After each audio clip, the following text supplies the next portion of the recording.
guys love MySpace, you love YouTube. We got Mike from the A.K.A.S. What's up, everybody? Thanks for coming by. Now don't go Google search it and try to download their music. Come buy it. Okay, you guys are going to get ready to do a couple of dates on the Warped Tour, and you're on the A.K.A.S stage. Did you guys apply for that, or did that come about? Similar to what we did in 2005, we did every last thing possible to get on it. Back then, we had done like an online petition and a petition at our shows and got like 5,000 people to sign up. And I wrote Kevin Lyman, the organizer, every Wednesday for 6 months. Tracked him down at a show and like finally got the chance to talk to somebody else about possibly playing. And this year we have a new record, and we pretty much begged and pleaded, and we had our friends and fans make videos that we posted on YouTube demanding for us to be on. So that was pretty much how it started. Every once in a while we get messages from other bands that they're just like, so how did you get on the Warped Tour? And there's no real easy answer. It's like, I think that in this day and age, bands really need to do, new and creative things and be like diligent about them to like make stuff happen. And it's really easy to get discouraged, but I have a personal formula that I say, like, for every 100 emails you send, you get one response where something will come from it, and every 100 flyers you pass out, one kid will come to a show. So that's pretty much the way we handle everything. So you indie bands, you need to work, especially nowadays with the gas prices being high. Touring is not as easy as it was back like 3 years ago. And with the gas prices being high, especially in the United States, has it affected you guys' touring with the phenomenons right now? Yeah, definitely. I mean, it's affected all the touring we've done this year and even late last year.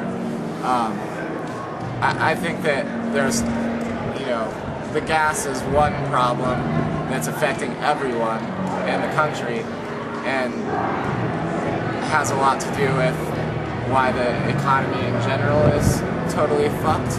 And I think that because just your average family is strapped because of that situation, a kid can't afford to go see 5 shows every week and buy t-shirts and records for bands all the time. And unfortunately, touring has become the last way for bands to survive, and it's really difficult. We've pretty much just been able to barely continue on, which is depressing.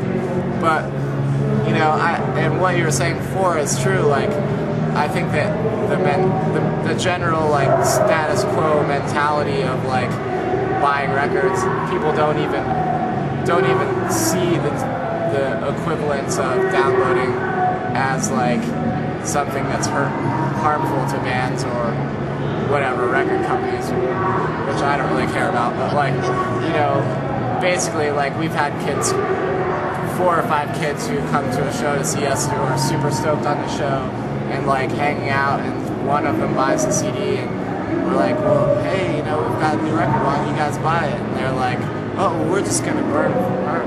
And it's like, it's just like basically just tell me that you're like stealing like $45 that we could like put in our gas tank, So it's just like a new level of misunderstanding for kids, because it's just like a norm, a social norm. Because I remember me being a kid and downloading was just hitting the masses. Like, it wasn't this big thing. Like, Napster just started and kids were downloading. Now it's like everyone and their mom's downloading, and they see like Linkin Park, Metallica, and even Ozzy play these big stadiums and go, $10 doesn't fucking hurt them, but it hurts bands like you and pretty much every band that's not playing these arenas. Yeah, well, with bands now more than ever, you can see that there's like a class system that's